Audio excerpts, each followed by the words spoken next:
Turkish milk cake കഴിക്കാത്തവരുണ്ടെങ്കിൽ എന്തായാലും ഒരിക്കലും ഉണ്ടാക്കി നോക്കാട്ടോ. സംഭവം നല്ല അടിപൊളിയാണ്. അപ്പോൾ ദാ ഇതിന് വേണ്ടിയിട്ട് മെയിനായിട്ട് വേണ്ടത് കേക്കാണ്. വെനില ഫ്ലേവറിലാണ് ഈ ഒരു കേക്ക് ഉണ്ടാക്കി എടുത്തിട്ടുള്ളത്. സാധാ 1 കിലോ അളവിൽ തന്നെയാണ്.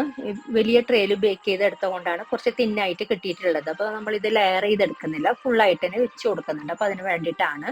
ഇനി ഇത് നമുക്ക് വലിയ ട്രേ ആണെങ്കിൽ ഫുള്ളായിട്ട് തന്നെ വെച്ച് കൊടുക്കാം. ഞാനിപ്പോൾ 2 ട്രേ വെച്ചിട്ടാണ്, 2 ചെറിയ ട്രേ വെച്ചിട്ടാണ് ഉണ്ടാക്കിയെടുക്കുന്നത്, സെറ്റ് ചെയ്തെടുക്കുന്നത്. അപ്പോൾ അതിന് വേണ്ടിയിട്ട് നേരെ പകുതിയാക്കിയിട്ട് നമ്മളിത് ട്രേക്ക് അനുസരിച്ച് കട്ട് ചെയ്തിട്ട് ഇതുപോലെ ഇങ്ങനെ വെച്ച് കൊടുത്താൽ മതി. എന്നിട്ട് ഒരു സ്ക്യൂർ വെച്ചിട്ട് ഇതുപോലെ എല്ലായിടത്തും കുത്തി കൊടുക്കുക. ഇനി ഇതിൻ്റെ മുകളിലോട്ട് പാലും മിൽക്ക് മെയ്ഡും ചേർന്നിട്ടുള്ള കൂട്ടാണിത്. ഏകദേശം ഒരു 1.5 കപ്പിന്റെ അടുത്ത്, 1.25 കപ്പോളം നമ്മൾ ഇതുപോലെ ഇങ്ങനെ മുകളിലോട്ട് ഒഴിച്ചു കൊടുക്കുന്നുണ്ട്. ഇതിന്റെ മുകളിലോട്ട് ബീറ്റ് ചെയ്തെടുത്തിട്ടുള്ള വിപ്പിംഗ് ക്രീം വെച്ചിട്ട് ഒന്ന് ലെവലാക്കി എടുക്കുക.